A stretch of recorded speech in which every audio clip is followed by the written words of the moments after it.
this setup. It's kind of hard for me to. I made some changes up here. All right, we're recording. I didn't see the 3, 2, 1. Okay. It's episode 31, correct? Yep. All right, here we go. 3, 2, 1. Welcome, No Spinners, to episode 31 of No Spin Rodeo. We're glad you're joining us.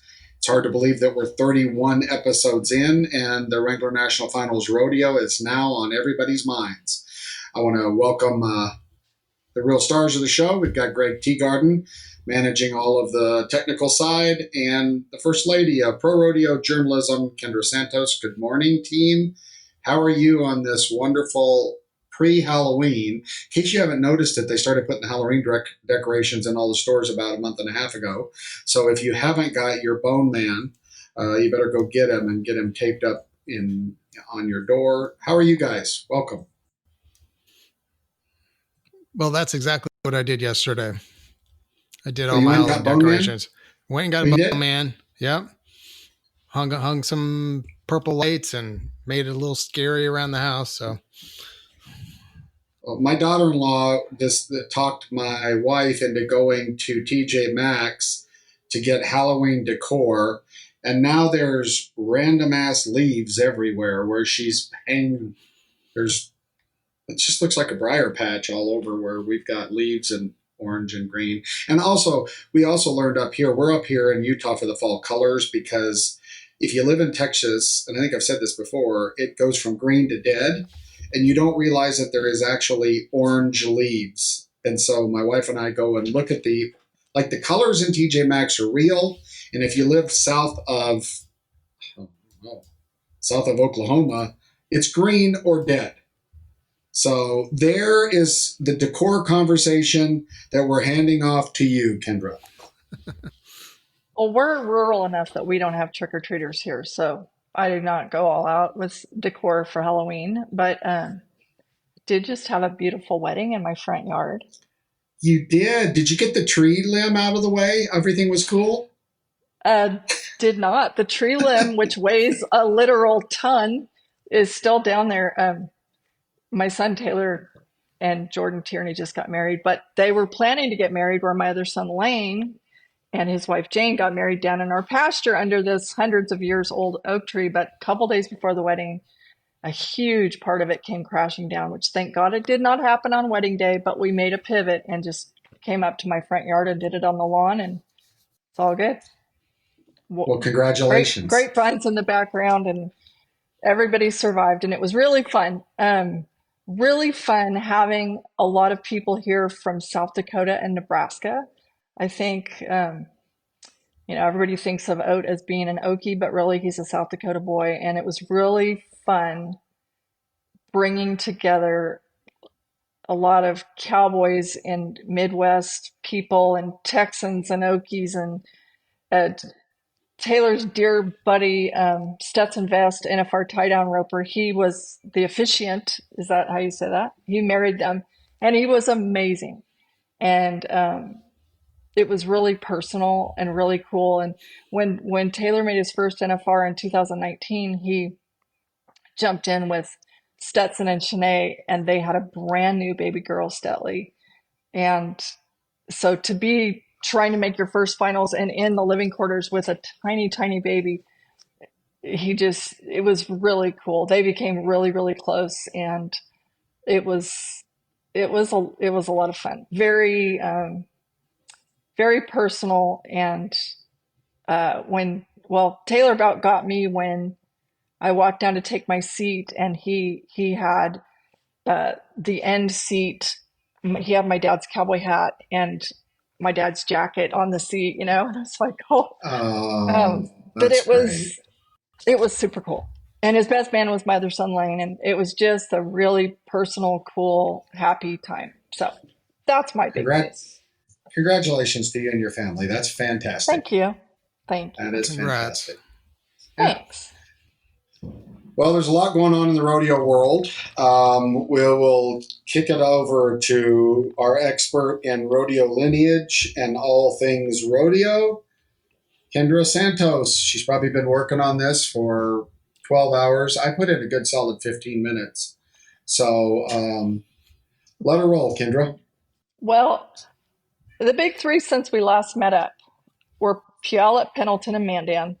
And I've been paying close attention. What I do is I hit record and then I watch these things without commercials. I no, I should say that, but I whip through them, and really because I'm apt to watch a replay 8 times maybe or whatever. But um, since Oat was here, there's closed captioning on my television, and I haven't figured out how to get it off, and it makes me crazy because have you ever tried to watch a TV with closed captioning on it?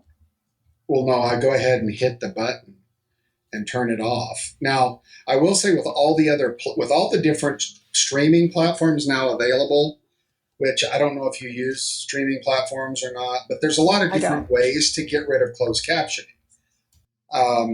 But I'm it I'm sure drives me you can hit batty. a button, but I find it very distracting. Anyway, Puyallup, I'll just say, okay, 484,000 added first week of September, huge impact rodeo. Um, Jess Pope made a huge one over 16,000 and made a huge I don't even know why Jess Pope wasn't in the top 15, but he made a huge barnstorm at Puyallup and shot up there. JD Struxness, Coleman Proctor, who's making the all around race super interesting, just won the all around at Cheyenne and Pendleton. He and Logan Medlin won the team roping.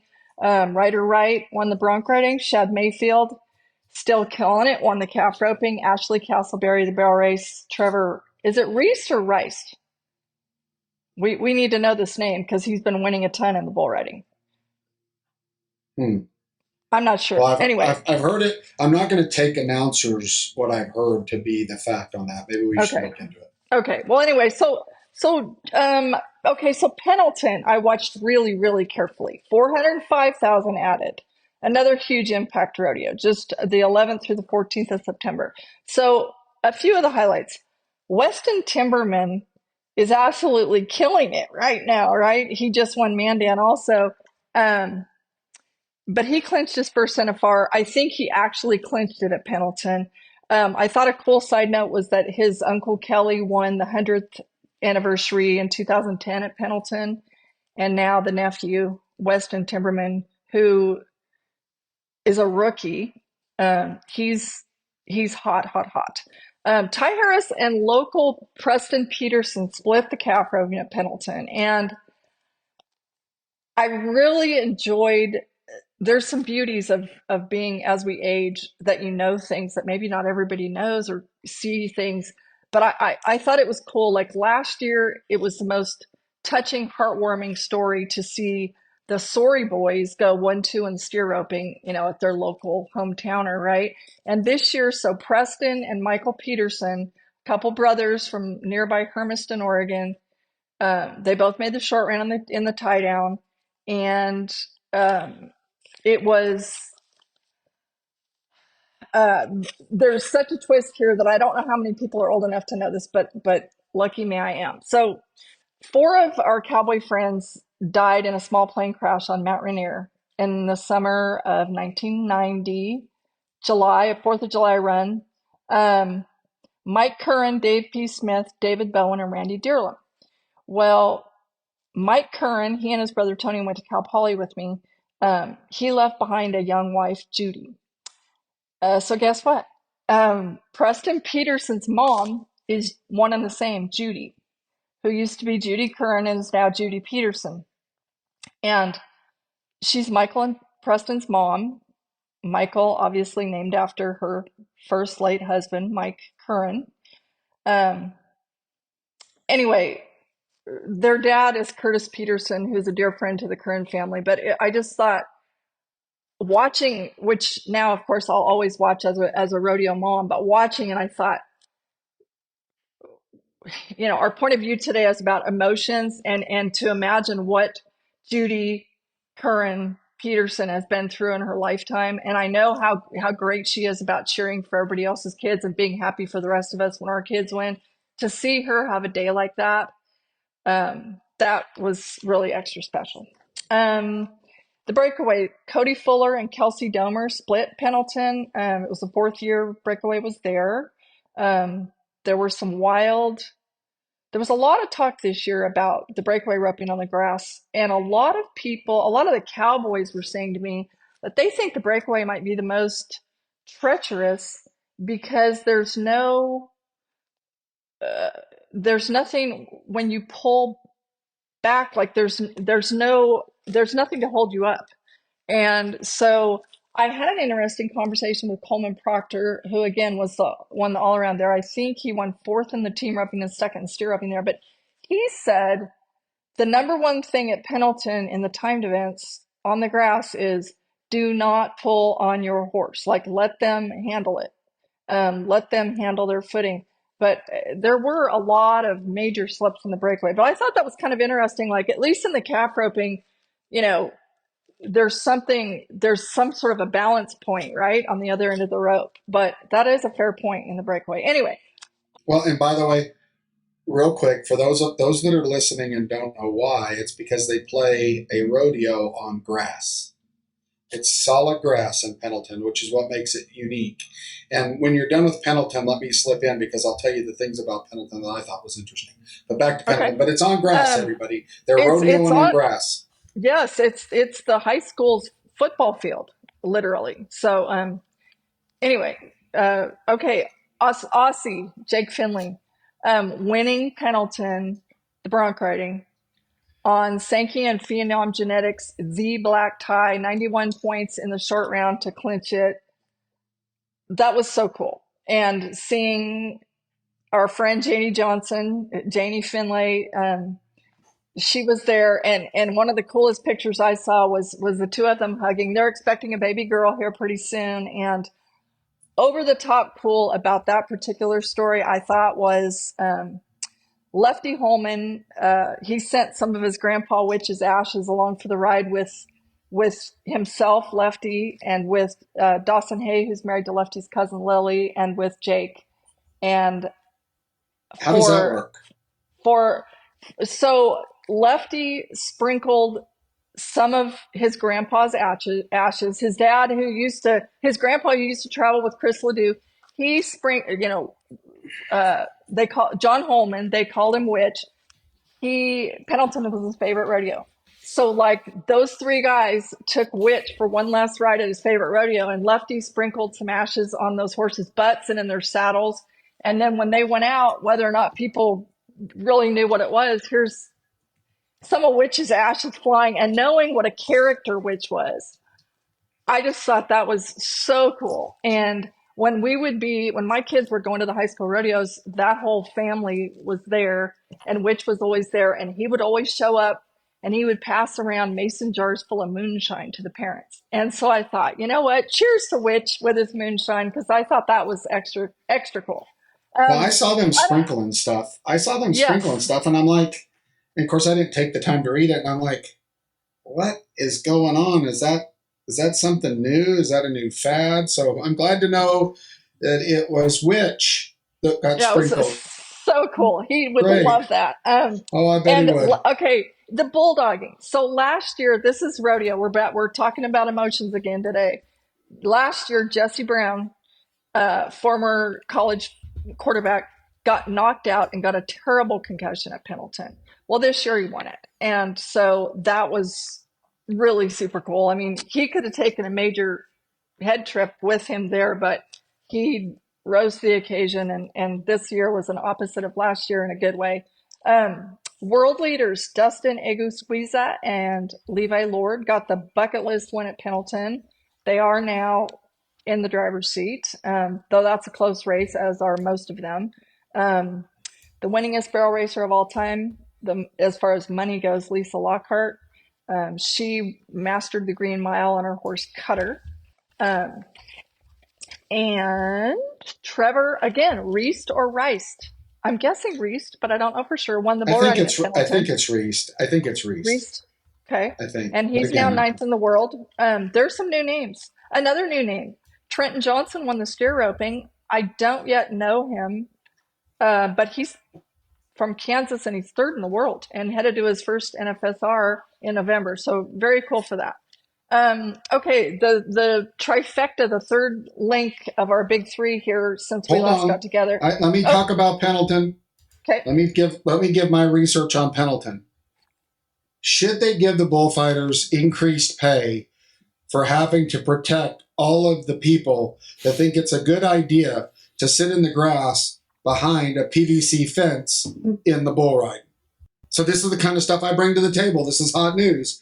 But the amount of, like, I think it's really cool if you have the ability to post on social media from your camera a bull going through the PVC fence right in your face, and then your camera going to the ground, and then being able to pick it up. But I do feel sorry for a little bit for Webb and those guys that went in and got hookings, right? They got hooked in those situations. And so maybe we ought to consider, like, who gets out on the grass? Do they sign releases? I'm just saying, hey, that's a dangerous thing. I've wondered about the liability. I don't know how there's enough liability for, I mean, what was it? Bill Lawless, a couple, 2-3 years ago, kind of an older gentleman photographer, wonderful person. He got very seriously hurt out there, and they must sign mega releases, and they must stand for something in Pendleton, Oregon. But I don't know. I agree with you. I think it's cool. I think it's so much fun. I've gotten to watch from out there and all that. But when I see people putting on social media, like, they think it's funny that they, like, take the PVC deal down and wave red flags at bulls and stuff and try to get people hooked.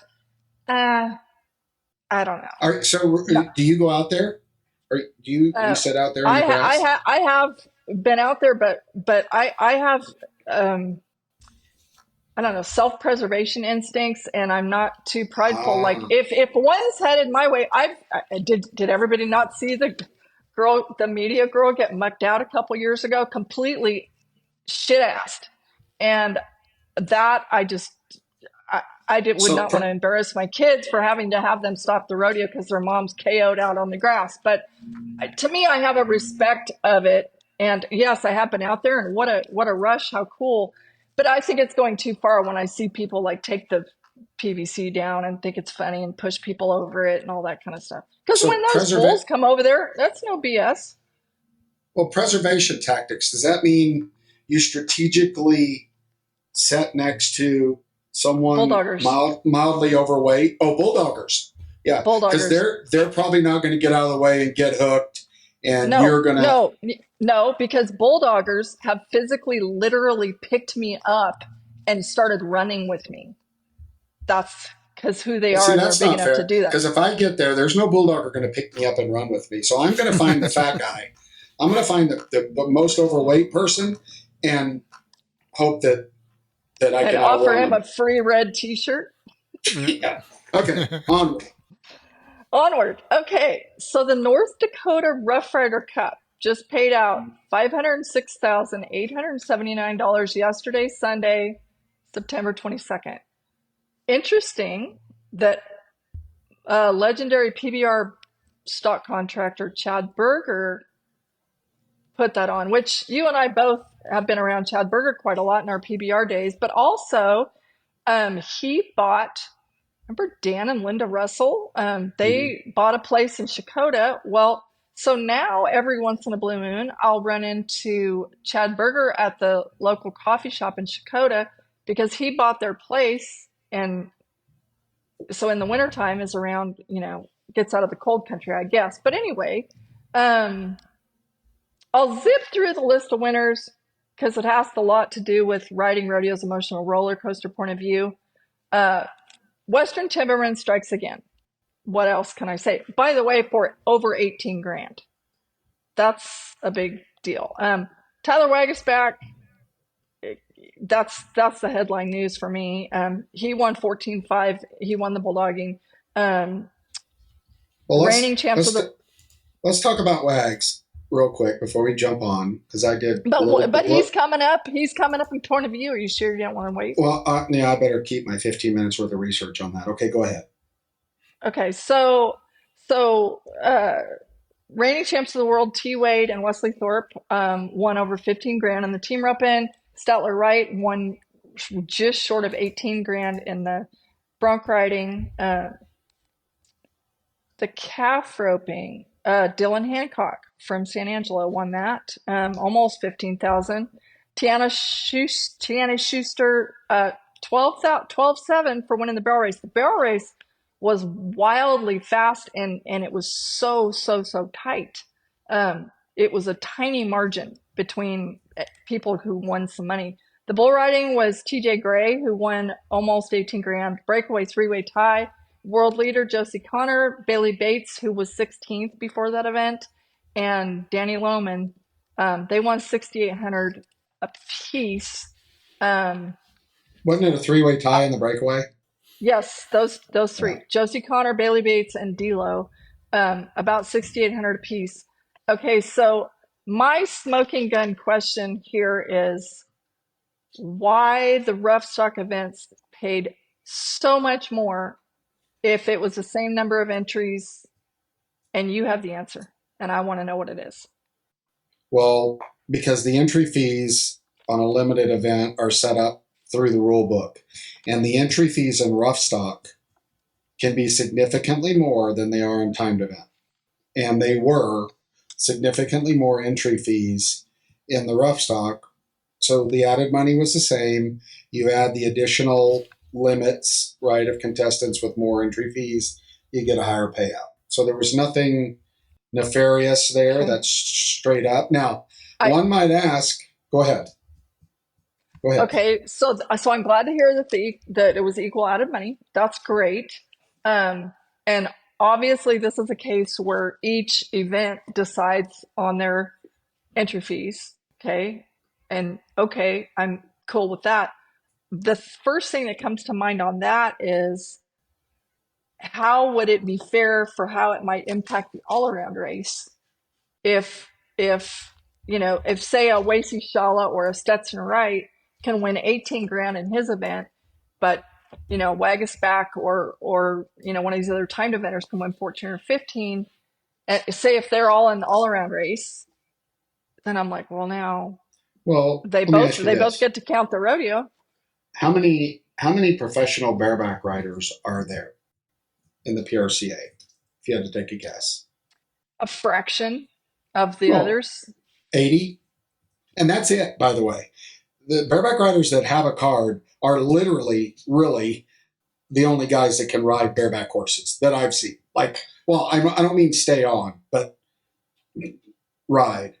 And how many bulldoggers or headers and heelers? So my point is, there's a demand for rodeo committees because there isn't as many. Now there's a lot more bronc riders, but specifically in bull riding and in bareback riding, there's not as many of them, Kendra. Right? It's right. And there's a reason. There's a reason that there's limited bareback riders because it's a special skill set. I'm not saying that it's better or worse than a bulldogger, but it's a special skill set that's definitely in a lot of cases harder on the body. And so the prize money, it's just demand. It's just like it's capitalism, right? You sometimes have to spend a little more money to make sure that you got the bareback riders there because there's less bareback riders. So it's supply and demand. It's supply and demand. There's not enough supply to go around. Right. So I think you should tell Coleman to hook up with Casey and learn how to ride bareback horses. Well, where this might in the very near future come quite into play, Sassy Pants, is Wasey Shala, who's in the top 5, 18-year-old rookie this year, who's going to the NFR in the bull riding. He was 20 something in the bareback riding last time I looked the other day. So this could very well come into play. If he can win more, if he can go, everybody gets to count 70 rodeos for the all around. If he can win more per rodeo, I mean, that is kind of interesting. Well, I think that these guys that are pretty good at rough stock ought to look at, like Frost, you said. I mean, it's to me, I think the all-around race is cool. I think it's much more appealing to me. I guess I think, because I'm more of a rough stock guy, you're probably more of a timed event girl. I think it's really cool, those people that are rough stock and timed event. Like, I think, to me, that's the true definition of all around. Now, I'm not taking anything away, so I don't want to get hate mail from qualifying for all around and timed events, multiple. I get all of that. That's fine. But it is cool, right, that a guy can ride an undomesticated animal for 8 seconds and then get off and ride a very highly trained domesticated animal, and with precision, because it's a different level of precision on a bareback horse. You have to be just as precise to hit those feet right and not get thrown off. I get it. But the precision and the timing of slack and all that stuff in the timed events takes unbelievable amount of practice. So I just think it's the real all around to me is a guy that can do those two things, Linderman, right? Type thing. I think is just cool. Yeah.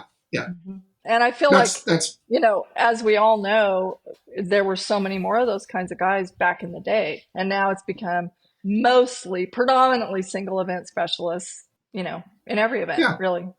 Yeah. Yeah. And that's because the money's going up there and you need to focus. And I get all that. That's great. I think we're moving in the right direction. And I thought on Mandan, there just was a lot of going into Mandan. Listen, I'm in favor of do or die situations that I think favor more, hardline focused competition. And I believe at the end of the day, the cream rises to the top. I think luck of the draw and different things like this can definitely play into it, but it plays into it all year long. Typically the best usually rise to the top. And one-off wins don't typically get you a buckle, as far as I can tell. And so I think we're still okay. But there was a little bit of, how did you get in, Mandan? Who qualified? That should be cleaned up, right? If they're going to continue this event. Because if you're going to create a playoff series, tour playoffs, this needs to be palatable for all of us, more specifically the players. We've always said that. Yes. And that's a great point, because I did have a number of Cowboys say to me that they felt like they had no idea. There were, if you watched it, you noticed there were some people that we're not familiar with.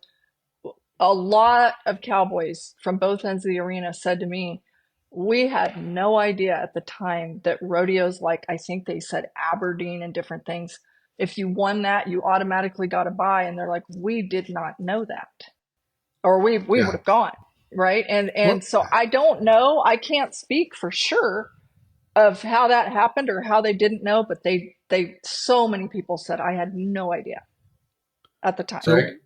So what was the qualifying criteria? I know it was a cinch playoff, because isn't that next weekend? I don't think it was I should have researched this, but I'm pretty sure it was not. I don't think it was a tour event. I don't think it was a tour event. It was a high money regular season event. Now, I could be completely corrected on that. I apologize. That's bad reporting. I don't know, but I don't think. And there were 6 small rodeos, similar to what we did in Salt Lake. We released this year in Salt Lake that, the Utah Days of 47 rodeo put extra prize money into the 6 smallest Utah events. I'm getting somewhere with this, Kendra. And we said that the winners of those small events from the WPRA's perspective would qualify for next year's Utah Days of 47 rodeo. Well, we're in discussions about where we're going to land in the PRCA tour. So all of those conversations, Kendra, I had to rekindle, because I said, hold on a minute. If we start to reformat this, I want to stick with it for a while. And by the way, remember, you already told 6 girls that won these small events that they're in, and are you cool with that? So what I said was, if we end up going a direction where we have, I'm making it up, 40 that come to the Salt Lake because of our problem with keeping slack, if we have 40, then it'll have to be 46 in those events. I'm just to address what you're saying, right? That if it's 40 on tour points, then we're going to have to add 6 others that qualified outside. Now, the good news is they were all made aware, right? The WPRA did a good job in saying, look at these 6 small rodeos. But back to your point, I don't think a lot of people knew, including players, which you just solidified, the man down. Now, I think they'll correct that next year because I hear this event's going to happen again. Good news. Yay, right? Evidently, sponsors were happy, fans were happy. It's going to happen. That's good. Another $500,000 in the that's all great. But clean that up. And what I hear from my insiders is that's the intent. Fix all that, Kendra, so that everybody knows, how do I get the Mandan? It becomes an end of the season pivot, right? And I think that's a general comment that the players have long had, as far as with the PRCA, that even the players who this is their livelihood, this is what they do every day, things often change from year to year so much. Do you have to, whatever it is, do you have to official a circuit rodeo for it to count for the world standings? These kinds of things, like this year it's this way, next year it's this way.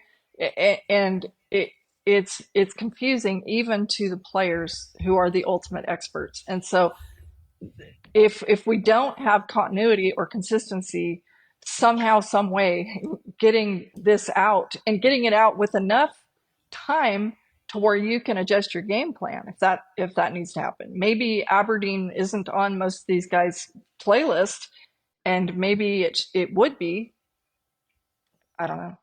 Agree. By the way, could you go to, say, I'm not picking on Aberdeen at all, but could you go to that rodeo, unofficial it, but if you win it, still get to go to Mandan, for example? Well, I would say that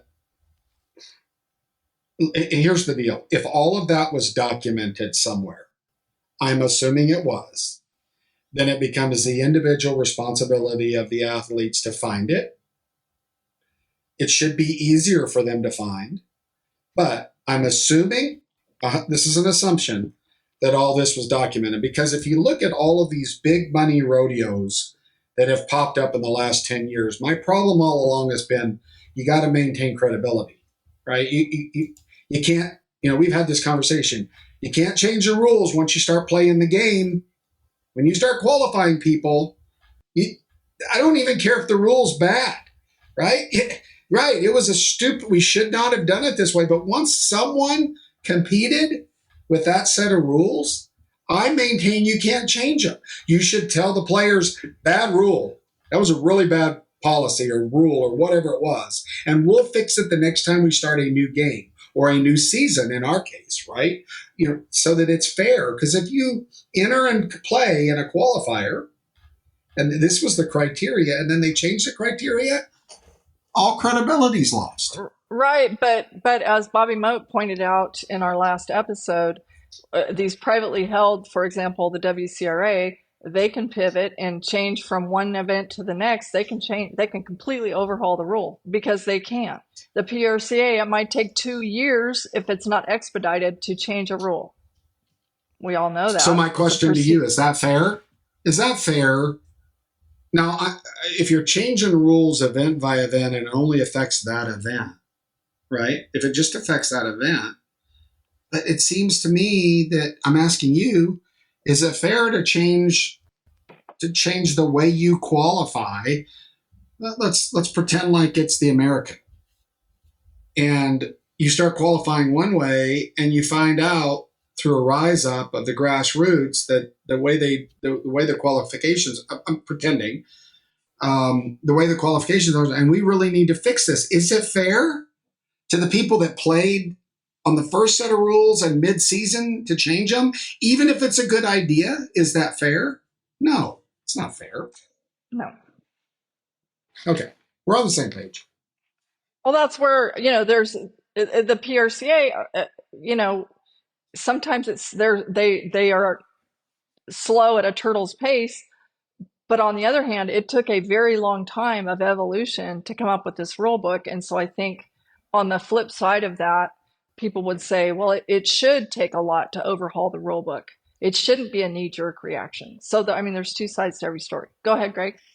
So I'm looking in the business journal here, and I'm seeing the qualification criteria for the North Rough Rider Cup, and reading it doesn't make it much better than what we're hearing, because it's got all kinds of first place winner from here, first place winner from qualifying rodeos is already qualified and has been accepted to entry among the top 32. I mean, it gets a little convoluted here. So, but it's basically, it is documented. It's basically the top 32 based on 24 money won in the 7 days prior to the entries closing. So plus qualifiers. Plus how many rodeos? First place winner of each of the following 4 Badlands Circuit rodeos. It doesn't show which ones. It doesn't say which ones, or I'm not seeing it. Well, that's weird. Yeah, and then it's also the ones where, if this person's already in, then it's this person. If that person's, it's a very, it's not. Well, yeah. Very if you clear. Qualify 2 ways, how do right? But that stuff's complicated because I've been a part of it. That is hard. If 2 people qualify the same way, what's the criteria for the next qualifying person to get in? And that stuff's complicated.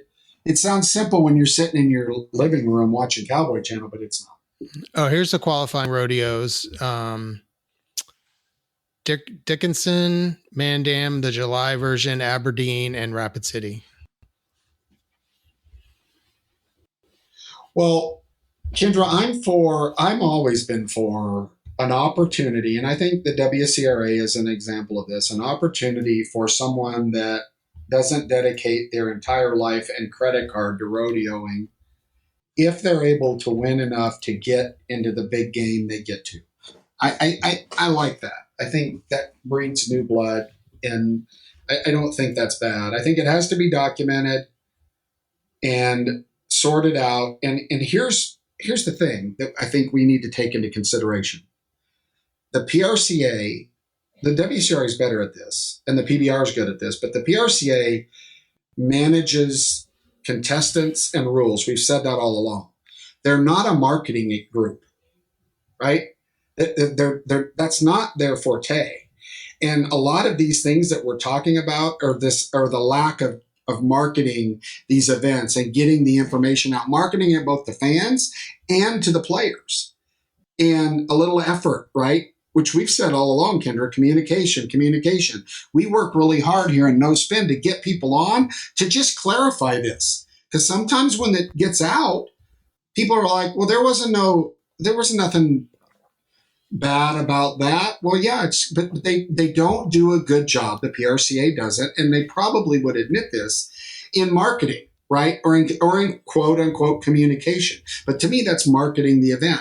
I didn't even know, it wasn't until a month ago, maybe, that this Mandan event was even on my radar. Was it on yours? I mean, like, when did this thing pop up? And especially something with such this changes the game, and we hadn't heard about it. Well, and that's the commentary that I'm getting from a lot of the players, where they're saying, nice to know now when I didn't enter any of those 4 rodeos that were automatic qualifiers or whatever, I hear all that's going to get cleaned up, and it needs to, right? And it's a slow process. They go through a year and they realize, boy, maybe we should have told people that there's a few rodeos you should go to if you want to get into this $500,000 event, right? I mean, hey, Okay. Well, now the next big one, and I skipped feedback, but we'll do that at the tail end of the show. Okay, cool, guys? We'll do that. I don't want to skip feedback. But the next big one, which I think, now, did you hit all 3 of your big ones? You had Pendleton, Mandan? Yeah, yep. Okay. So the big thing coming up, which I'm going to, are you going to be there, Kendra? Are you going to the Governor's Cup? No. Okay, I'll be there. So I'll be I'll be the No Spin liaison. I'm sure they'll give me a credential, and I'll wear like a media pass hat or something. And you know what I might do? I might do like they did at the Democratic Convention. I might dress undercover, like wear something undercover and like creep around behind the chutes and see if dress I can like Kendra. Yeah, I'm like, are you belittling my colleagues and myself, or no? would you be opposed to me dressing like you and showing up as Kendra and seeing if I get any bigger scoop than I would get as Tommy Joe? All you have to do is wear the same jacket you've worn for 35 years and you'll fit right in. They'll think you're me. Well, I think it's interesting. And so the little bit of research I did, rolling back to WAGs, I thought it was interesting. I don't know, so I'm asking you because you may know the details. The torn bicep, okay? Was that a bicep tear or was it a ligament torn off the bone? Do you know, Kendra? Okay, so WAG is poster boy number one once we hit into POV. Are we hitting into POV right now? Because WAG is coming hot right here. Well, yeah, whatever you want. Because I do let's roll into it. So, but let's just preface it. So, point of view today. Riding Rodeo's emotional roller coaster. This is the perfect time. We're all on the bubble. The end of the fourth quarter. We're right there at the top 15, NFR cut, finish line, do or die. So it's the perfect time for this conversation. The king himself, Trevor Brazil, has always said that you need a short memory to make it in rodeo, right? And Rodeo's emotional roller coaster is real and it's really extreme. And you don't want the highs to be too high or the lows to be too low, is how every cowboy ever has put it to me. Basically, because you don't want your last run or ride to affect your next one. And so I just thought if we would just hit on a few of Rodeo's, most common emotions that get drummed up, especially at times like this when we're approaching the finish line, it would be something fun to do and use some current illustrations. So to your guy, WAG is back. So let's go with the thrill of victory. WAG is back. I mean, 5-time champ of the world, reigning champ of the world, went to Mandan in 21st, wins it, and left there 13th. So on the emotion, when we're talking about this roller coaster, so obviously he's ecstatic.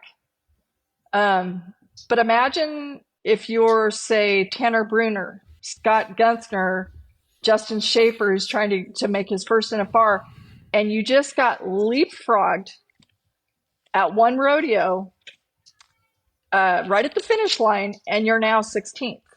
And so on the emotions, like it's everywhere in every extreme that we turn right now at this point in the regular season. And remember, was it when we were kids, was it ABC's Wild World of Sports? And they would say the thrill of victory and the agony of defeat.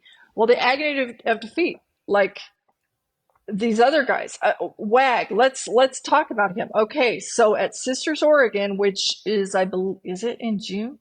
Anyway, it was a freak accident when he tore his bicep, and he was coming out. He was holding the saddle horn, and tore it, and then had to have surgery. So that was just a freak injury, and he came back sooner than expected. But he was way down, in the 20s or whatever in the standings. But WAG is back. Hold on, though. So let's get back to my point a little bit here. I know it's really bad for the guys that got leapfrogged, and I hear you kind of, but you just got to go win. I'm not saying it's bad for them. I'm saying it's hard for them. It's not. I'm not saying it's probably emotionally hard, but you just got to win. But anyway, let's talk about WAG's bicep. This is I've done a lot of research on this. Okay. Did you know? So he had surgery, which means that he had probably a tendon pull, probably had the distal tendon pulled. The average recoup time on that is 4 months. A tear, which is not a tendon pull, which doesn't require surgery, is 10 weeks. So here's what I'm saying. Go get them, WAGs. You just beat a 4-month recovery. I'm sure he's still in pain. He probably shouldn't be pushing that bicep, but he is. You want to know why? Because he wants to win worse than the guys he leapfrogged, probably. So, Legaspec is a freak of nature in many ways, but his mental, he was born like that. He was born believing that he was going to win. And even when I get kind of a front row seat because Oat talks Wags back all the time. And even a week ago, before this amazing win just happened, he was not worried about it. He's like, well, the plan is to go win Mandan. And if I don't, I'll go home and regroup for next year because Wagsback does not have Sioux Falls. Well, he's just not worried about it. When he shows up, his expectation is to win first. And while we're talking about emotions, let me quote my friend Ty Murray. Toots, jealousy is a very ugly emotion. And if you don't think that Wagisback doesn't have detractors who do not enjoy or appreciate his confidence, to me, I'm kind of like, shame on you if you're like that. I mean, how can you? It's one thing to envy him because mental strength comes more naturally to some than others. But how can you not applaud him and stand in awe of him? Jealousy is, to me, the pot shots I've ever heard about Tyler Wagisback were straight ass jealousy. And that is uncool. That's not cowboy to me. Well, all of the pot shots that you hear now are all derived from people that wish they were as good as the others. That's the truth, right? The nature of our game in this game is everybody that funds the sport needs a rule put in so that they can get a blue ribbon. You got to be great. He's great. You got to push the limits. He pushed the limits. Those are the guys that I'm like. Mm-hmm. And by the way, little pro fantasy rodeo insider tip. I've taken Wags every year. Yeah, that's a good. And pick you don't have a tattoo. and I don't have a tattoo. That's exactly right. And there's a reason, because it's the character of some of these people. I mean, you can, like, I respect right for making the right decision, pardon the pun, and saying, I'm going to do this when I can kick everybody's ass again. And that's just, those are the things to me, right? I'm not near as in the details as you are, Kendra, but when I look at the overall, those are the people that I walk by and go, hey, you're cool, right? Well, and Wagisback is cool as hell. And the thing is, you know what? You want to talk about spitting some game and having confidence.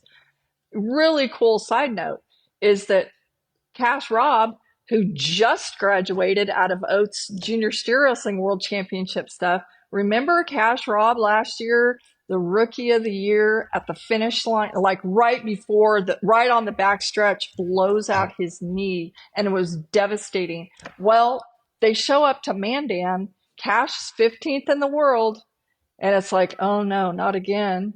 No, not only was he 3 and just punched his ticket to his first NFR across town with Thomas and Mack, but Wag has so much confidence in the kid who's with him, like Wagsback used to be with Oat. He had Cash Rob over on the Hazing side when he went at Mandan with his whole year on the line. That's where, like, being in that truck, if you can breathe the same rarefied air as somebody like that, it is not a bad thing. It's amazing. It's awesome. It's to be celebrated. And when people whack those guys, it's like Shad Mayfield's lucky. Shush. Stop. Yeah, that's commentary from the loser side, right? It just is. These guys are great. Deal with it. Cream rises to the top, right? You can. It just does. And I'm sorry, but that's why Tommy Joe Lush is not out there competing. I'm not the cream. I'm not going to get anywhere near anybody. Never was. That's why I turned into a clown. I mean, well, come on. The thing about it is you're the cream in your line of work. And the fact of the matter is, let's just say it, you're probably going to have a greater retirement fund than any cowboy, including any of them. But you're a superstar in your own corner, so don't act like I've been blessed. The underdog. But it is cool with the NFR, the announcement of the NFR. Oh, and that's another announcement, and I don't know if I got it. Let me see if I got it. Did you read the Houston press release? No, sir. Well, They didn't send it to me. So I'm going to paraphrase. They added another $39,000 to every discipline. And to win it, I just heard that. I don't want to misrepresent. But Houston, so talking about emotions and jealousy, rodeo committees out there, that are like, well, Houston, let me tell you something. When you do nearly $2.5 million in prize money, you add another $40,000 times 9 to your prize money. Yeah, you're going to have an impact, and you're going to have some flex in what happens in the business when you're the big boy, and they are. And question and a comment of applause. So for one, my hope and assumption is that means it'll pay better, deeper. Well, will the winners still have 50 grand that counts? Do you know? Yes, everything's going to count. Is so what it's the insiders are telling me. Okay. Well, I don't know if it's going to be deeper, but you and I disagree on that a little bit. We have in the past. I know you want it to pay. Like here's what I hear about this is another thing I heard about Mandan. This is fascinating in the way our conversations go. Mandan, complaint. It only paid 8 holes. It should have paid 15. Oh, okay. So you want us to give half of the players money? You want us to take first place down to, so it should pay. Now, I know what you're saying.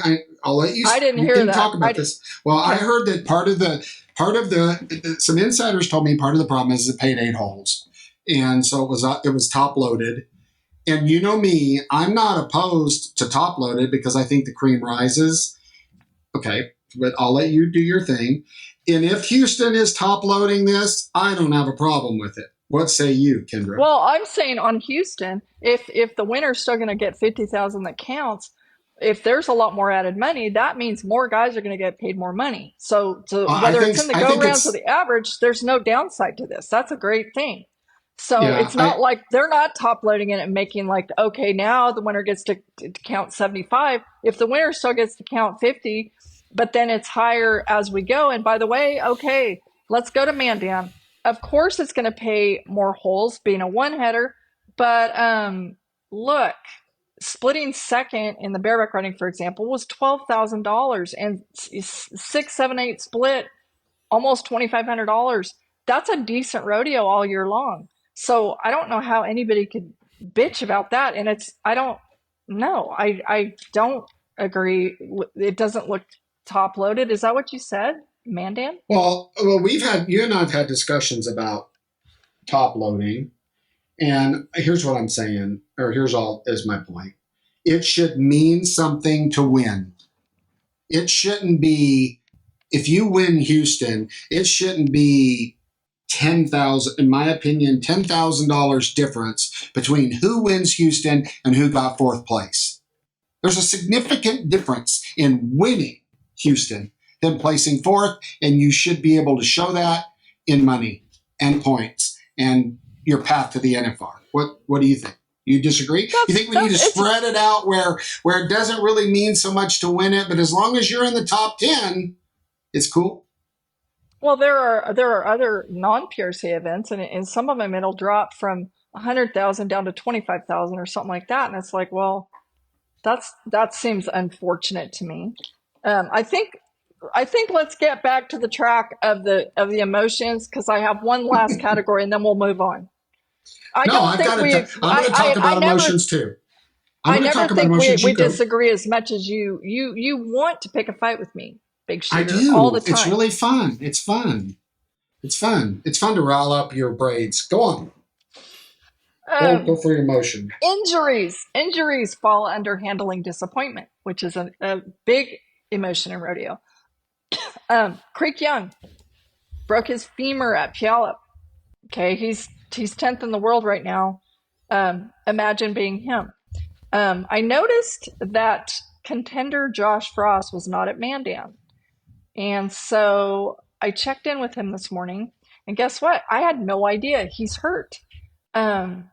He here he is contending hard. He was number 1 in the world in the bull riding, and his riding arm shoulder, his left shoulder, when he's riding, he says it feels pretty good, but if he lands wrong on it, it's been trying to dislocate, and it last happened on his second bull at the X Bulls at Pendleton, and so he just slid from first to third in the world, which is not that big of a deal, but we are not going to see him at Sioux Falls. That's big, as he's being passed by. And back to the emotions, you've worked all year, and then you're having this deal, and it's like, what do I do? It feels pretty good when I ride, but if something bad happens at Sioux Falls and he can't go to the NFR, I mean, that's part of this emotional roller coaster ride that is being a rodeo cowboy. It's insane.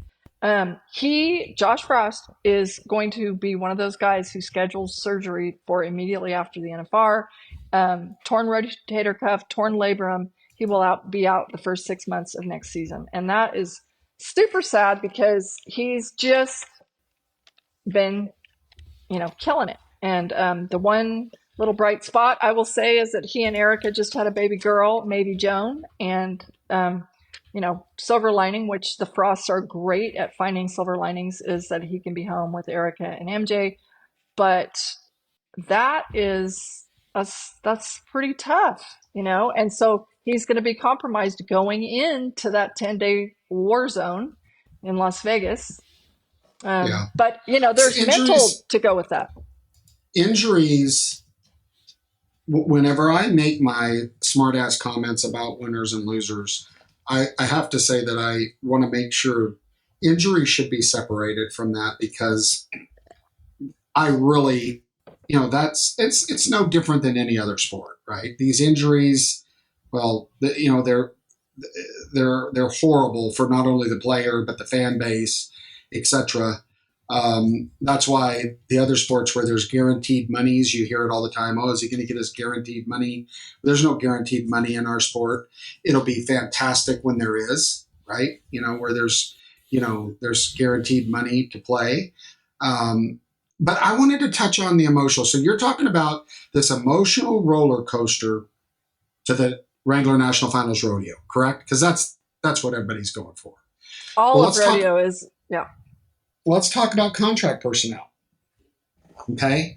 Emotional. There's just as much emotion in all of the contract personnel. And for those of you that are listening and, may not be rodeo aficionados, the contract personnel are the people that are hired by the rodeo committees to go in, and they're the announcers, the music directors, the pickup men, the bullfighters, the shoot bosses, all of the people that put the rodeo together so that the athletes can compete.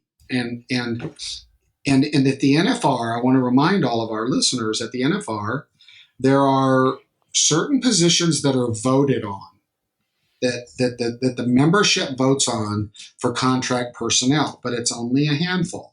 It's like bullfighters and barrel men and pickup men. They get voted on to go to the NFR. And I think it's a fallacy when you're sitting back. Some of us may not realize this. You kind of suspect, or you kind of think that the contract personnel is all about, is under that same format, but it's not. And there's a committee for the National Finals Rodeo that is made up of some PRCA members, Las Vegas, the production teams. There's a committee, and they choose a lot of contract personnel for the National Finals Rodeo, the big one, the Super Bowl. Oh, yeah, I'm sorry, listener, I forgot. The big show. And I wanted to announce those that made it and address the emotion on all of those that didn't get selected by that committee to work the NFR. And so we should talk about it. It was announced that the announcers for the national finals will be Randy Corley, Roger Mooney, Wayne Brooks, the livestock superintendent, John Barnes, Hambone Hilton, the music director, Brad Narducci, the assistant music director, assistant livestock superintendent, Terry Autry, Ryan Hudson with being the saddle horse boss, shoot bosses, are Tony Amaral and Tom Newens. Sonny Deb Backstrom will be the secretary, and that's the 19th year that Sonny Deb has been the secretary. Corley, this will be his 24th appearance at the NFR, but Sonny Deb's the secretary, and Courtney Moorhead is the assistant secretary. Timers, Nancy Dorenkamp, Michelle Corley, and the second appearance for Chris Fleener. Josh Hilton, I mentioned that. There are a lot, talk about emotions, right? There are a lot of people out there that are announcers. And when you're just so you know, when you're sitting back there going, I think my announcer or my music director that does our rodeo is so much better. Everybody has their own opinion. Then who's there? Just understand that that's a committee, rightfully so, that decides the contract personnel for their event. And to your point, there are contract personnel people out there, Kendra, just like those cowboys. Maybe they don't suffer injuries, but they work hard at one of the 700 small rodeos that represent the brand of the Professional Rodeo Cowboys Association to make that rodeo great. And some of them feel like they'll never see the NFR, right? How do you get the NFR? You don't unless you get that committee to like you. And is it fair? I don't know. It's up to the committee that someone is able to go 24 times to the NFR.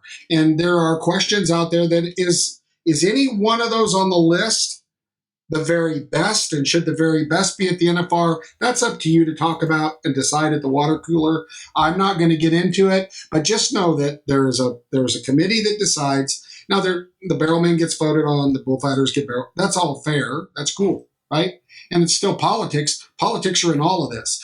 But there is an emotional down for those people that thought, maybe I'll get the NFR this year. They have that same emotional roller coaster. Let me just say it. Like, for example, when in recent times a Garrett Urrigan or an Anthony Lucia is the announcer of the year, for example, and then they're not at the NFR, there's a lot of people scratch their heads. Are they not voted announcer of the year by all the top? Is it the top 20 contestants? I think so, something like that. But it's a voted award by the membership, right? But it is interesting and a little bit awkward sometimes when we have people who it's universal that they are at the top of their game in all the different parts of contract personnel. And I know a lot of these people are my friends too, and it's frustrating and it's very hurtful actually when they feel like they've worked to be the very top of their game and then they don't get to go to the Super Bowl. It's hard not to use the word political, and I'm not downing anybody who's getting it, but it is political. How's it not hard? It's 100% political. But the world revolves around politics. You don't win everything because you're the best. That's the nice thing about our sport, right? The beautiful thing about rodeo, and I think that's why it packs the credibility of the cowboy hat, I call it. And that is the reason you want to know why the NFR is sold out? Because the NFR is about the best 15 competitors in that sport. That's what it's about. It's not about the announcers. It's really not about the music. Now, those that are in production business, we want to see it. We want to see, right? We want to see that. But the truth is, those people earned their way in. Yeah, there's a lot of things about Mandan, all the things we talk about that may not be fair, but they earned their way in $1 at a time. And it's about those 15. And I'm arguing against myself. I agree with you. I would love to see the personnel maybe be voted on. Again, I don't want to walk into waters about my personal opinion on who's the best announcer. I'm not going to go there. That's my personal. I know, I understand, and we're into no politics and no BS. But calling a spade is our calling card, and it is. It's hard. This reminds me a little bit. This is kind of a random analogy, but a little bit of what parents today of team roping kids are supposed to say to kids, because the way it's set up in our world now, the highest paid, the greatest opportunities as far as the hugest payoffs, like the record payoffs at one roping, for example, are for lower numbered roping. So what are you supposed to tell your little kid? Well, if you got into a really questionable parent that was just in it for the money, you might encourage your kid to stay at a certain number for a while till you capitalize financially. And then, because it's sometimes things don't make sense, I guess is what I'm trying to say. Yeah, but the handicap, how do you do that? Like, so I still have respect for the handicap system because anybody, all of us it has to be there. It has to be there. And when you back into that box, you're not going to rope to stay at 4. Right? You just can't. It's instinctive not to.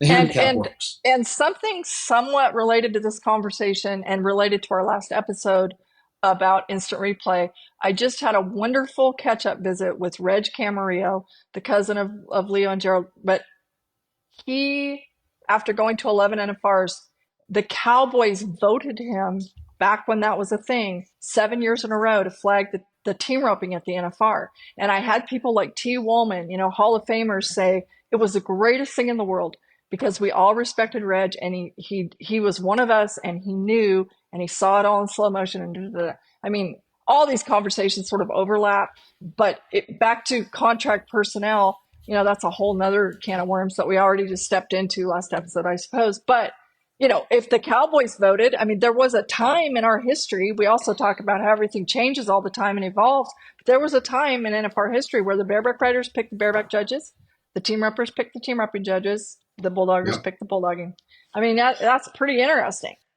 Well, I would be remiss. Let me finish. I want to go through the list because I don't want anybody. Specialty acts, Thomas Garcilaso, great family. Madison McDonald, Haley Proctor, those are the specialty acts. And then the Steer Open, the National Final Steer Open. Jody Carpenter will handle the announcer duties along with Stuart Grover. Congratulations to both of them. This is Carper's 10th appearance at that. Grover making his 2nd. And Shoot Boss, one of the guys I like a lot, John Guatney, back there. The arena usher / cow roper, Dusty Moore. And Secretary Deb Davis. Timers are Tammy Braden and Jody Crippen. Drew Taylor, music director there. So I just didn't want to be remiss not to finish that list and say hats off to those people that were all selected, however they were selected. But it is emotional for those people, right? There's no doubt. It's what you do. This is a weird little twist, but I just saw this and I thought, wow. Madison McDonald is a badass trick rider. She's amazing. Okay. I just saw a video from several years ago at a rodeo where she's trick riding and there's this cute little boy trick riding with her. Guess who it was? Wacy Shala. Who's now an all-around contender, and he's 18 now. This was several years ago. He's this little teeny kid. He was trick riding. Isn't that cool? It is cool. I mean, it's interesting. This is going off the topic, so we'll get back and hit feedback. But I've often said this is the nature of our business, and it's in contract personnel.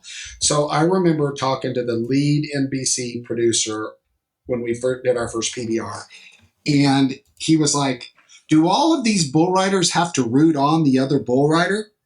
Like, he goes, that's not sport. Why is that guy helping that guy beat him? This doesn't, like, it was blowing their minds. Sports people coming into our sport, I said, that's our culture. You win because you compete well. You don't win because someone deflated your football. And then you're on TV. You don't win because of that. And it's the same way I'm getting to contract personnel. Madison McDonald has trained so many great trick riders that will, in fact, someday take her jobs. Music directors. I'll give you an example. These are things people don't realize. Chuck Lopeman, longtime friend of mine. His son now rocks it. Fantastic music director. But Chuck was one of the OGs, the originals. And I would hear someone call me and say, hey, I want to work your rodeo. I'm a music director. Oh, yeah, well, what's your music selection? Well, Chuck Lopeman gave me his playlist. So I phoned Chuck. I'm like, Chuck, what are you doing? This has taken you 20 years to figure out, and you're handing this over to some kid with a faster finger, right? I mean, it's a mouse click, right? What do you, but it's the culture which we embrace of our sport. And just a hats off. Tomas, his son is fantastic. He's going to be amazing. But these people have all trained, right? Tomas was probably instrumental in Anthony Lucia learning how to trick rope. It's the culture of our sport, and it's what's endearing, right? It's what's endearing. But again, it's kind of opposite. It's one of the greatest parts of a cowboy. And another little fun one on that, Haley Proctor getting to work at the NFR is a dream come true. Her world champion bull rider husband, he just retired, like just in the last week or something. Shane Proctor. So, yeah, and Proctor was one of those back. One of my former deals was Toughest Cowboy. Proctor came in, won a ranch. He was a 3-event Toughest Cowboys where you had to ride barebacks, bulls, and saddle broncs in one event, and then for the finals, you had to ride 2 head in each, 6 animals to win the ranch at Toughest Cowboy. Way before its time, but really cool. He was one of the ranch winners. And by the way, I think I've said this. This was when what's his name? The bronc rider, the crazy bronc rider. Greg, you've heard me talk about what's his name? The one Sundell? Sundell. So I'm sitting there with Don Gay at Toughest Cowboy Tryouts. Sundell comes there. He's been riding bulls at World's Toughest. He's a bull rider. He comes there. He gets on a bronc and spurs its hair off. And Don Gay says, "Why isn't he riding broncs?" I said, "I don't know." He needs to be a bronc rider. And by the way, it's cool. Shane Proctor's pretty handy calf roper too. I know. I know. It's cool. And their little daughter. This is what makes us gravitate to our sport. But any final thoughts on point of view, and then let's hit feedback and call it a day. How about that? Any final thoughts? I think it's great. I think safe travels to everybody. May the best man win. And I'm certainly thinking of all the moms and dads out there with kids on the bubble, because it's hard. I mean, you worry about their safety and stuff, but it's also, they're all out there trying their guts out. And so to all the families, there are going to be winners and losers. There are going to be, huge upsets that are going to happen this week, and we're going to be thrilled for the winners, but our hearts also are good. Hearts also to the people who are going to get rocked out of here right at the finish line. It's going to happen. It's part of it. So here we go.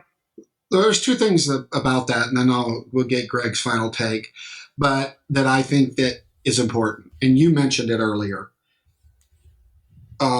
Steel hardens steel. Swords sharpen swords. These you need to look for the good in your situation, because how many times have you talked about, you just did in Pendleton, the person that suffered an injury, worked their butt off, comes back and wins the event. This can also be, right, part of the bigger plan for you with an injury, dependent on your attitude towards the situation. Whether you let it take your feet out from under you and you quit, and if you're listening, or whether you go, you know what? I'm going to take this injury, I'm going to become better, and I'm going to kick your asses in 6 months and do it, right? So look for the good. Look for the good in things, people. It all depends on your attitude. Now, I'm not taking away, please don't get it, the fact that you just blew a knee out and you were going to the NFR, it's heartbreaking. But if you can take that emotion and reshape it to make you that much better in the future, that's really your only option. Or go sell used cars, or become a saddle maker, or whatever, right? Well, I have a kid with 5 national finals back numbers who just sat out the entire season for 2 hip surgeries. And that's not easy on your emotions, but I have been so impressed and proud because he has stayed absolutely positive, unless he's sneaking off somewhere and crying, which I don't think he is.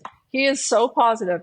He is doing things. He's staying busy. He's doing things he didn't have time to do. He's looking forward. He's making the most of every day. And it's, you're right. It's the mental, but we're talking about the emotions, but the mental state of mind in the arena and out is tremendous in all of life, not just rodeo, but all of life. And it's like, who do you want to be? What do you want to do?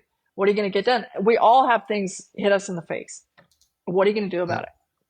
Yeah. And we never stop being parents. We can all associate to that. I thought, well, when I get my kids graduated, I'll quit worrying about them.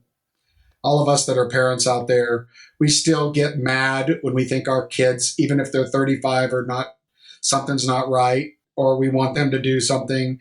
I guess what I figured is that's maybe why God doesn't ever quit loving us, because the same thing. You can't not be a parent. You tell your 34-year-old son, drive safe. And he looks at you like, okay, Dad, I was planning on driving reckless. We just never quit being a parent. Greg, final thoughts on any of this?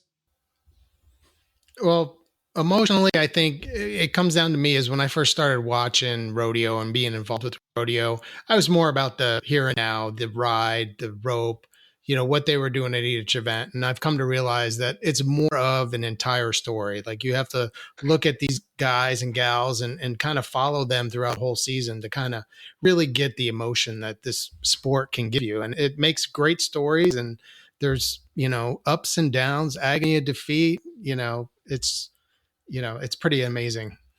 It's something I never realized when I first, Thank you to Cowboy Channel, right, for making us have a window to follow this roller coaster emotion. Hats off to Patrick Gotch and the Cowboy Channel, but they're going to get rewarded. They're going to get rewarded, right? That the value of that plan is great. And so hats off to them. But it was my fault. I'm taking full responsibility for this. We talked about this before we started the call, and we were supposed to go into we were supposed to talk about feedback before we jumped into this, and Tommy Joe led Kendra right past it, and I don't want to not do it. So bear with us. Let's talk a little bit about no spin feedback, because we do want all of you people. We're challenging you to give us feedback, give us comments, and so we don't want to bail out of here and not hit them. And we had some really good ones from the last couple episodes. So Greg, will you take us through them and let Kendra and I answer some of their concerns, questions, or thoughts? Sure. Episode 30 gave us a lot of feedback, and that was about the instant replay, or the, as it's called, review system that's coming up in the NFR. But one of the specific things that someone mentioned was that they think instant replay on slap call challenges are absolutely necessary. More than once, they've seen riders lose a ton of money that would have made a difference in their standings, and there was clearly no slap. That's from our 702 area code. So, hold on, let's talk about that. Okay. Kendra, you agree, right? I do agree. And they did, right after our last episode about instant replay, the NFRC did vote to go ahead and have instant replay in use at this year's NFR. And I believe the list is 6 things. And I guess slap is not one of them. And can we name the 6 off the top of our heads? We have crossfire on the team repping, the markout roll, and the buck and horse events. Whether or not you broke the plane of the barrier in the timed events before starting to compete. The jerk down, or whatever they're calling that in the tie down. The livestock infraction, and slap is not included. Mark out, yeah. Is there? I don't think it ever mentioned anything about the freehand. Oh, it's got to be. We need to find. There's no way you could. Let's come back to that, but I guarantee you that's a prevalent, and it's in there. But let's verify that for our listeners. We will the next episode, know for sure. But slap's got to be in there. But this caller says the slap. I agree that's one. But to me, the one that has caused the most, there's a couple. that bother me the most, and that's the mark out and the crossfire. Right? Those bug me. Those bug me because there's gray area in there. They have a no nod. Oh yeah. So if a contestant says, "Yeah, I didn't nod," and then like you pull up and declare, right, and then you get a rerun. Gotcha. Well, have either one of you ever latched a chute gate or popped the latch on the? No. Have either one of you ever done that? Have you done that, Greg? I have okay, not. Kendra, have you? I have, yes. I've had to, when I was in my PBR days and running the chutes, someone gets hurt and I got to pop latches. Well, let me tell you how hard it is to decipher a nod in bull riding. For one, this guy has a helmet on. Then some of them have mouthpieces in. Then you've got an animal that's jumping, which naturally makes the head do this. So I can't tell you how difficult it is to pop that latch correctly in the rough stock events. Imagine it, all you no spinners. I mean, think about it. Here's what you hear. Well, was that because his leg got squished? Was that a grunt to open the gate? And usually what happens is somebody up there goes, he's nodding. And you go, okay. Okay, sorry. So, okay, for one, I did find the 6 things, and I'll just whip through them really fast. Before I do, you're right. Like Tony Amaral, you mentioned John Gwatney. John Gwatney's fantastic at what he does, being a chute boss. And this came up a couple years ago when Clay Smith got wrapped up in a barrier and broke his leg, and it was absolutely horrible. The Cowboys very clearly said that job, like with the neck ropes and stuff, is vitally important to safety. There's that, and also Cowboys will say that, like Tony Amaral, there's a little bit of an art form, because there are times when a guy maybe starts to nod and his horse moves, that Tony can kind of read the play, maybe doesn't open the chute, whatever. Anyway, okay, here's the list of 6. Only the 6 specific calls can be reviewed. Only calls made in arena by the pro officials will be reviewed. Non-calls will not be reviewed. 1, contestant competing before breaking the plane of the barrier. 2, crossfire in the team roping. 3, livestock infraction in the tie down. 4, mark out, spur out in the rough stock events, obviously bareback riding and saddleback riding. 5, barrier malfunctions, all timed events, which would have come up at Houston with Bo Cooper a couple years ago. And 6, no nod in all events. So, I mean, I guess rough stock too. So there's nothing to do with slapping in here. Wow. That just anyway. Doesn't that seem shocking? Well, it's interesting. I feel like a lot of people have made comments about the 8 seconds, right? Because the back judge stops the clock, and that trumps what's on the scoreboard, right? They start it and stop it. Yeah. Well, no, the way it works is the back judge starts it, right, Greg? And any of the other ones can stop it. Correct. But also, I mean, and that applies. What am I thinking?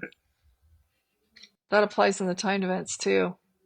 Oh, on the 6 seconds for if a calf stays tied. Well, that just surprises me because the PBR has proven that that the slap replay is relevant. That's shocking. I would have bet a lot that was in there, but we'll find out why. But we don't have to beat this one up too much. That's at least we're having progress. So what do you got next, Greg? So Larry, the non-cowboy, he has a question about livestock. He heard the term luck of the draw in rough stock events. He wanted to know if there's ever an instance where the top 3 or 5 ranked riders at the end of a rodeo would ride the same animal for a win. Well, first, let me say thank you that we have novice listening to No Spin. Because so Larry, think about this. These animals are athletes too. And this is like a 100-yard dash for both the human and the animal. This is, in rough stock, it's all out for 8 seconds for the animal too. by the way, the great animals. And so the short answer, now I might be misreading this, so I'll turn it over to Kendra for a little comment. But the short answer on this is, if what you're saying is the top 3 guys all ride the same horse at the end of the rodeo to see who wins, so that the animal is exactly the same. The animal won't have the same trip his first as he will his third as a whole. Typically not. And so I don't see that ever being the case, nor could it ever be the case. Now, that doesn't mean that cowboy in that same rodeo or that round might not draw the same animal, that those top three might not draw the same animal. But if what he means is at the end, to claim the winner, you all 3 ride the same bull or horse to see who wins, that can't happen, nor will it, because the animal, that's not, I don't see that happening. Now, maybe I misread this. Kendra, do you see this a different way? I'm slightly confused by the question, and you're probably right that he's talking about the rough stock events. Obviously, there are, at some places, multiple runs on the cattle, and it's a big advantage in the timed events to have the second or third run on the same calf or steer. That does happen. But I think you're probably right. He's talking about rough stock. I was a little thrown by it saying at the end of the rodeo. It's like, it almost sounds like a ride-off or something. Well, of course, they're not going to all get on the same animal. No, that would not happen for sure. But could over the course of a rodeo, maybe the top 3 guys score on one animal, depending on the draw? Like, because most rough stock events or most rodeos, when it comes to rough stock, are one round.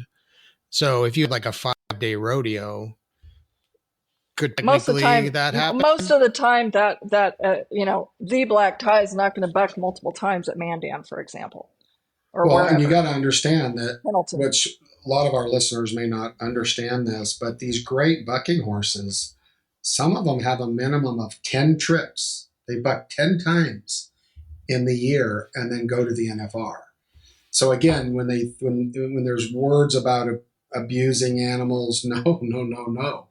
Some of these have as little as, like, they've changed the amount of counted trips to qualify for the NFR. I don't have the specifics on it, but you have to buck your horse so many times because these stock contractors only want to buck them 2 or 3 times, right? Their best trips, and then get voted on to go to the NFR. So they've put in some language that says, we need to understand the durability of this animal, make sure this isn't a one-off. I'm talking about rough stock. But in point, these animals, now there's some contractors that buck their animals a lot. Used to be old school. It was, black tie, he's in every short round. We're bucking him until he quits bucking. That's changed. That doesn't happen as much anymore. You've got to be one of the bigger rodeos and spend good money to get these great animals like black tie to buck at your event. So they don't buck as much as you think, 10 times. So probably not going to happen. Now, in the timed events, like for you novice, it's opposite. You don't want to be the first guy to rope a fresh calf. Think about it. So it's a fresh set of calves. Every time that calf's roped, he's probably, 2 things happen. Not only does he probably get a little easier to handle, but you also then know what his tendencies are. Does that calf run out and go right every time? And then and again, I'm not the timed event expert, I'll let Kendra, but the more times you see an animal, the better your odds are at having a better run. Is that correct, Kendra? Well, yeah, basically, and with the exception of, like, most of the time you show up and the cattle are not fresh. So fresh means they've never, been to a rodeo before. But, like, for example, if you go to Cheyenne, sometimes it could be an advantage to get, they're walking fresh, means they've never been to town before in the first round. Well, in the second round, it can be an advantage to get maybe a steer that either got turned out or missed, or something happened where they really don't take off and run very hard. It all just depends on how much the cattle have been used before, and if they have old tricks. Hey, if a steer starts checking off, he's more likely to maybe completely set up the third time he goes.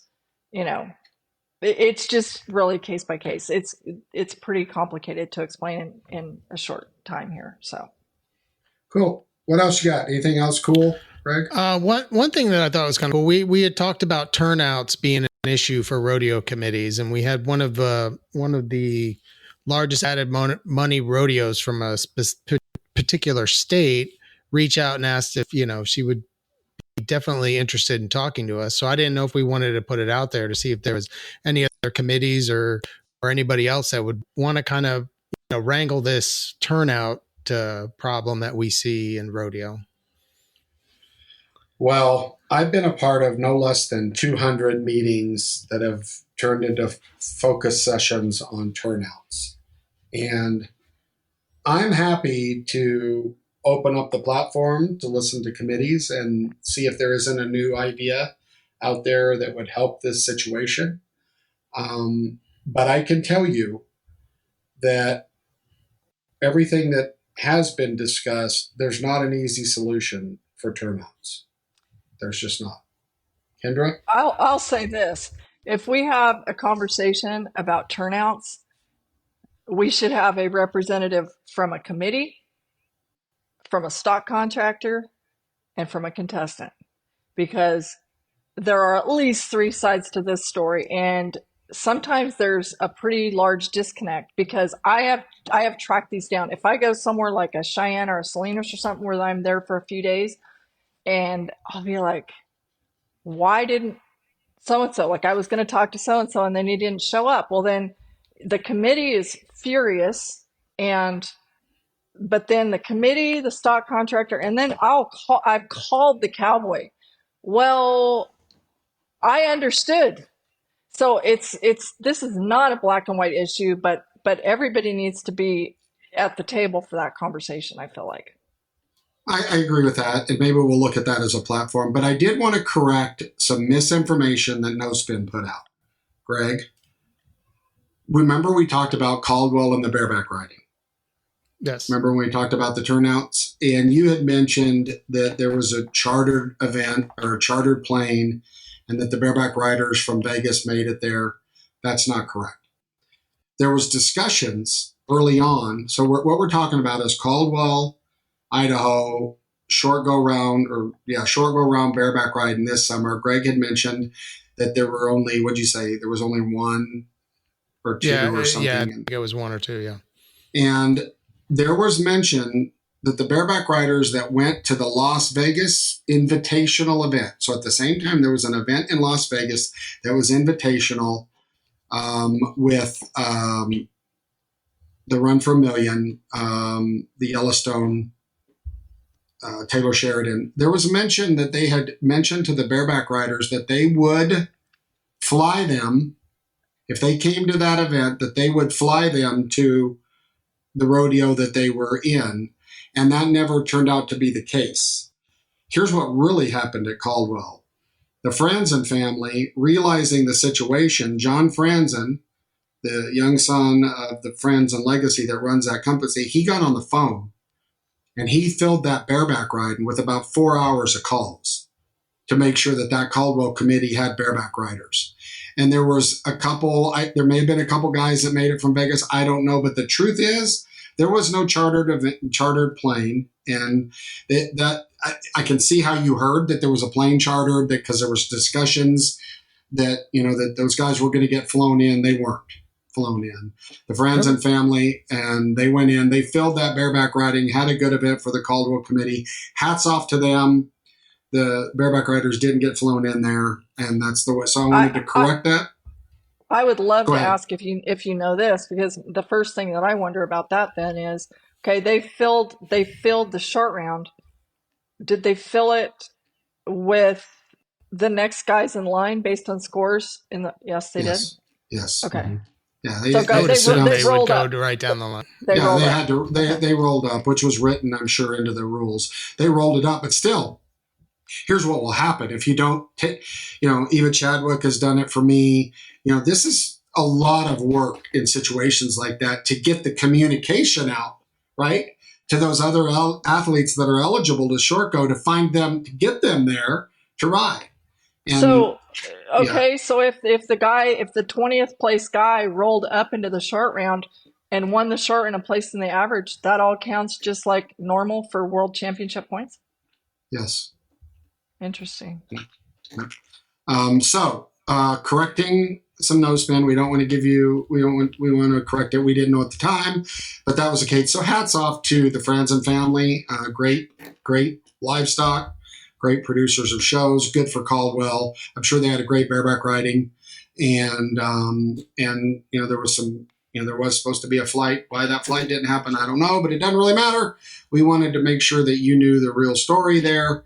And that was that. Any other feedback that we need to cover, Greg, or does that kind of capture it? I think there was a lot of feedback. Thank you all for sending us. I read through it, and Kendra did. A lot of people talked about the episode with the replay, and we're happy to see not only the innovation that the WCRA brings to the table, but the fact that the PRCA is taking this seriously. We mentioned it that they're moving slow, but that's moving slow can be cautious and doing the right things. I still don't get the slap. Sorry. Shout out to you people at the PRCA. I don't understand why you wouldn't be reviewing the slap. Maybe it's because they wanted only things they could review during the ride so that it didn't affect the production of the rodeo, because you'd have to wait till after the ride to look at the slap. But come on. That's a disqualification, right? If you have the ability to look and see that he actually did not slap the animal before 8 seconds, why the hell wouldn't you? That's a disqualification. It takes that round win away. Wrong.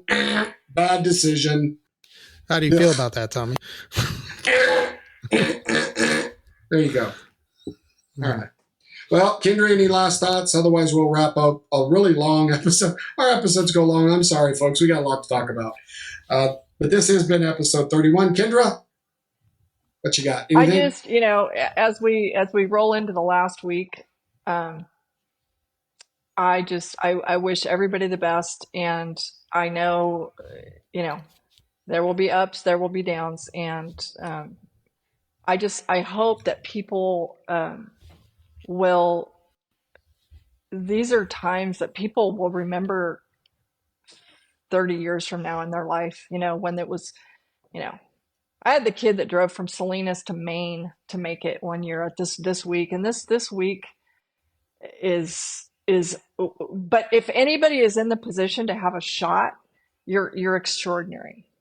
So, I hope you'll remember that, and so, if it's pretty amazing that you've put yourself in a position to have a chance.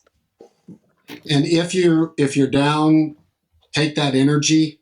Instead of going deeper, go up.